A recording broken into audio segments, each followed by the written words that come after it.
Сәлеметсіңдер ме балалар? 4-ші сынып қазақ тілі пәні 77-ші сабақ. Бүгінгі өтетін сабағымыздың тақырыбы шығыс септік. Балалар, бүгінгі сабақта сөйлемнен шығыс септіктің жалғауы жалғанған сөздерді тауып, шығыс септігінің жалғауларын білетін боламыз. 62-ші жаттығу: ертегіні тыңда. Қоян ата көжектеріне көп сәбіз әкеп, бір-бірден бөліп берді. Ең кенжесі сұр көжек: маған қотыр сәбіз бердің, жемеймін деп ұртын-бұрт етті. Сәбіздің түп жағында бұршақтың үлкендігінде 2-3 бүртігі бар екен. Оны басқа бір көжек қағып алды да бір-ақ асады. Сұр көжек аш қалды. Атасы оған: солай балам, өкпелеген үлесінен құр қалады деді. Мұзафар Әлімбай. Ал енді балалар, мәтін мазмұны бойынша төменде берілген тапсырмаларды орындайық. Ертегідегі нақыл сөзді тауып, мағынасын талқылаңдар.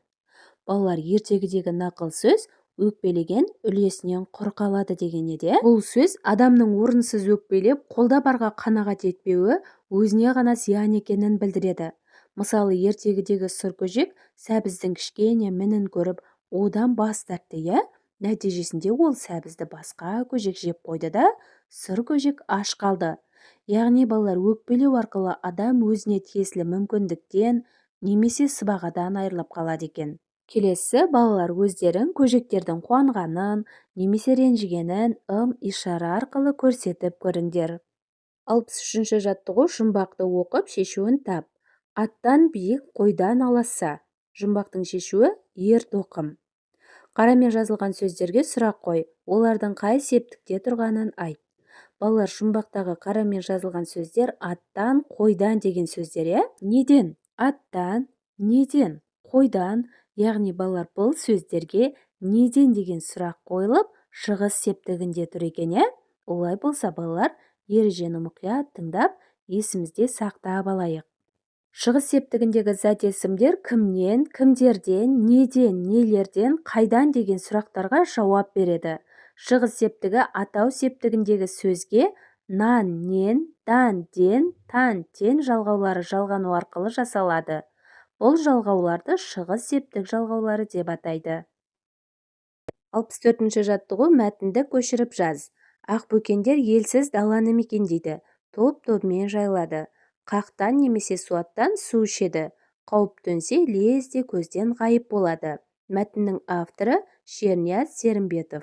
Мәтіннен шығыс септігіндегі сөздерді тауып, астын сыз.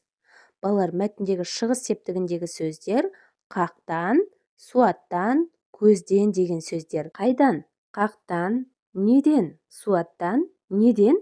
Көзден. Яғни балалар, бұл сөздер шығыс септігінің сұрақтарына жауап беріп тұр. Ары қарай 65-ші жаттығу: сызбадағы жалғауларға сай келетін зат есімдерді тап. Бұл сөздерге шығыс септік жалғауының әртүрлі жалғану себебін түсіндір. Балалар, мұнда нан, нен, тан, тен, дан, ден деген жалғаулар берілген екен. Ал енді осы жалғауларға сай келетін зат есімдерді тауып жазайық. Қояннан, өзеннен, кітаптан, өрттен, судан, теңізден деп жазсақ болады. Балалар, ал енді бұл сөздерге шығыс септік жалғауының әртүрлі жалғану себебін түсіндір дейді. Балалар, түбір сөз жуан дауысты дыбыстардан жасалған болса, жалғанатын жалғау да жуан дыбыстардан жалғанады. Ал егер түбір сөз жіңішке дауысты дыбыстардан жасалған болса, жалғанатын жалғау да жіңішке болады. 66-шы жаттығу: көп нүктенің орнына тиісті жалғауды қойып, мақал-мәтелді көшіріп жаз. Ақыл жастан шығар, асыл тастан шығар. Отан оттан да ыстық. Bir жеңнен қол шығар, бір жағадан бас шығар. Барлық өнерден сөз өнері күшті. Тиісті жалғауды қойып, көшіріп жазамыз. Бір-біріне түсіндіре отырып, сөйлем мүшесіне талдаңдар. Шығыс септігіндегі сөздер сөйлемнің қай мүшесі болып тұрғанын айтыңдар. Мақал-мәтелдің мағынасын топта талқылаңдар дейді. Бірінші мақалда ақыл жастан шығар, асыл тастан шығар. Адамға ақыл бала кезден қонады, ал қымбат асыл дүниелер алтын, күміс, гауһар секілді тастан шығады. Балалар, мұндағы шығыс септігіндегі сөздер жастан, тастан деген сөздері неден деген сұраққа жауап беріп, сөйлемде толықтауыш қызметін атқарып тұр. Екінші мақал: отан оттан да ыстық. Мақалдың мағынасы балалар: туған жер әр адам үшін әр қашан қымбат, ыстық. Мұндағы шығыс септігіндегі сөздер оттан, неден деген сұраққа жауап беріп, сөйлемде толықтауыш қызметін атқарып тұр. Үшінші мақал бір жеңнен қол шығар, бір жағадан бас шығар.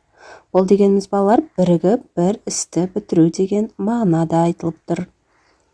Бұл жердегі шығыс септігіндегі сөздер жеңнен, жағадан сөздері қайдан деген сұраққа жауап беріп, сөйлемде пысықтауыш қызметін атқарып тұр. Төртінші мақал барлық өнерден сөз өнері күшті. Бұл мақалдың мағынасы сөз өнеріне ақындық, жазушылық, айтыс өнері жатады. Осы өнер түрі басқа өнер түрлеріне қарағанда күрделі.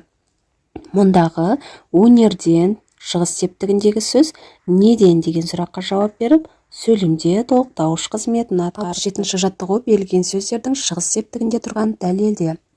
Арайлымнан, өрістен, теңізден, кітаптан. Ол үшін алдымен осы сөздерді қатыстырып, сөйлемдер құра, содан соң сызбаны пайдаланып пікіріңді дәлелде. Арайлымнан үй жұмысын алдым. Өрістен мал келе жатыр. Теңізден көрер қызық көп.